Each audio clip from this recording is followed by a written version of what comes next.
Afrique des libertés, je vous salue. En ce vendredi 30 janvier 2026, au nom de l'Institut de l'Afrique des libertés, association au service de l'émancipation africaine basée à Bamako, au Mali, je voudrais réagir aux graves événements qui sont survenus dans la capitale de la République du Niger, Niamey, qui a été attaquée par des groupes terro-impérialistes dans la nuit du 29 janvier 2026. Le président de la République du Niger, sur la base des renseignements récoltés sur le terrain où les assaillants ont tous été correctement défaits, accuse clairement la France de Macron, le Bénin de Talon et la Côte d'Ivoire de Ouattara d'être les véritables sponsors de cette attaque sauvage contre l'aéroport de Niamey au Niger. C'est une situation suffisamment grave pour attirer l'attention de toutes les Africaines, de tous les Africains, l'attention de l'ensemble des personnes qui, sur tous les continents, veulent que nous vivions dans un monde de paix, de sécurité, de respect mutuel, un monde de souveraineté, un monde de dignité partagée. J'invite les Africaines et les Africains, internautes sur tous les continents, à condamner avec la dernière énergie cette attaque terro-impérialiste qui n'a pour but en fait que d'arracher les richesses faramineuses du Niger, dont notamment l'uranium, le gaz et le pétrole, que le néocolonialisme français exploitait de façon éhontée depuis plusieurs décennies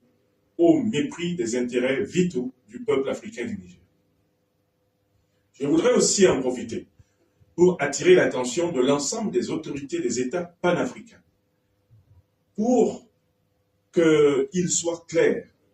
qu'en réalité, cette attaque de Niamey signe un tournant décisif dans la guerre qui est menée contre les États souverainistes africains, et notamment contre l'Alliance des États du Sahel, qui est aujourd'hui la muraille, le porte-étendard de la libération africaine. Il faut que tous, société civile, gouvernement de cette sous-région, nous relevions le cran de sécurité, le cran de mobilisation, le cran de vigilance, afin de contrecarrer toutes les initiatives de la même nature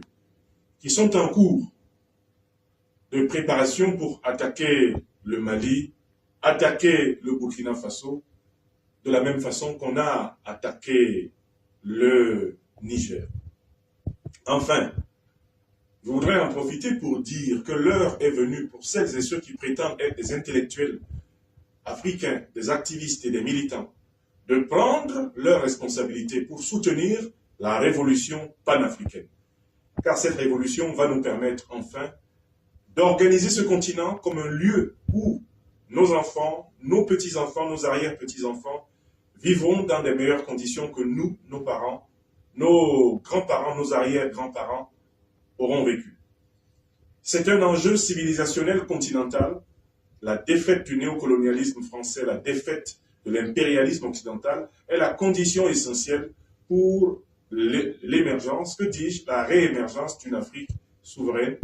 d'une Afrique prospère, d'une Afrique en paix et en sécurité. Je tenais solennellement, depuis cet oratoire de l'Institut de l'Afrique des libertés à Bamako, je tenais à apporter mon soutien aux autorités souveraines du Niger, à la tête desquelles le président Abdourahmane Tiani, président de la République du Niger, président du CNSP et l'ensemble de ses compagnons, tout comme le grand peuple africain du Niger. Et je voudrais appeler toutes les Africaines et tous les Africains à multiplier des signes et des actes de solidarité de la même nature. Vive le Niger, vive l'Alliance des États du Sahel, vive l'Afrique souveraine. Je vous remercie.